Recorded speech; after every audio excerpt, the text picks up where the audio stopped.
I'll think I was retarded. So, next guy up is Matt Meyer. Give it up for freaking Matt. He's bald and he's hilarious.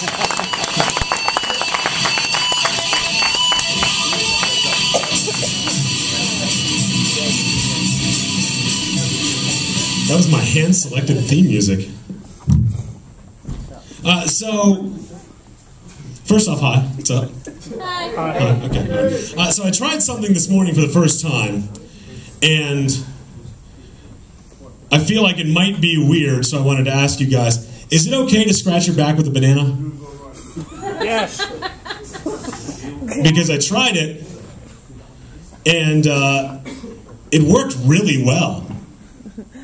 Like, it's the right length, you know, it's got that scratchy tip, it's ergonomically, like, curved. It was way better than any, like, pen or kitchen knife I've ever used before. So if you guys aren't judging me for it, then I heartily recommend it. It's something to keep in mind. So, I wanted to talk about something. A lot of you know I work in radio. You can hear me on Bob 94.9, on WHP 580, on other stations. And because I'm in radio, everybody is asking me what I think of this homeless radio announcer guy. You guys have seen this video? Yeah. Okay, yeah, everybody has seen this video by now. It's incredible. If you haven't, basically, in Columbus, Ohio, there was this guy. He basically looks like... Imagine Barack Obama from the year 2047 traveled back in time to warn us about the apocalypse.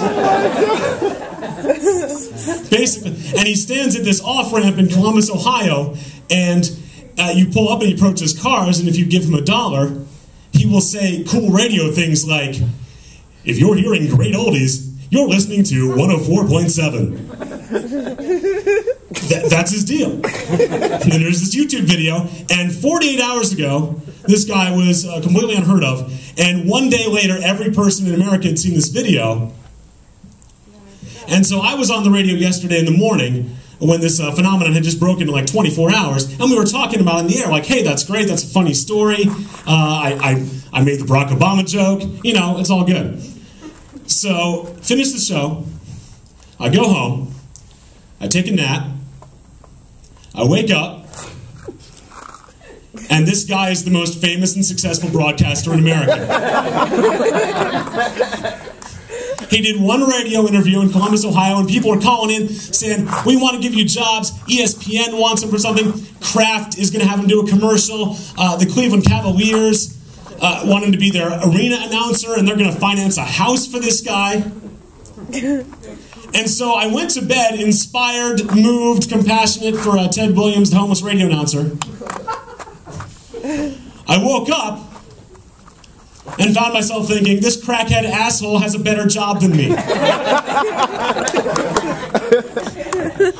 have spent 8 years working 7 days a week, all hours of the day. You wake up at 4 o'clock in the morning, you work until 3 in the morning, all different formats, all different roles. This guy smokes 20 pounds of crack, replaces his teeth with a fistful of Getz caramels,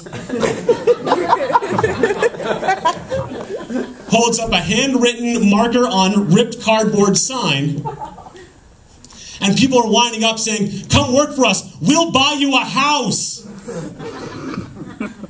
How many jobs do they buy you a house? Why don't I just get him a helicopter? I live in a room with a bed and a computer. He stood at the exit ramp hoping he would be discovered.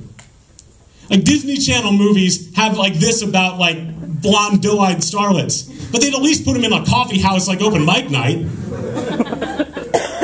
And give him Beethoven's hairdo.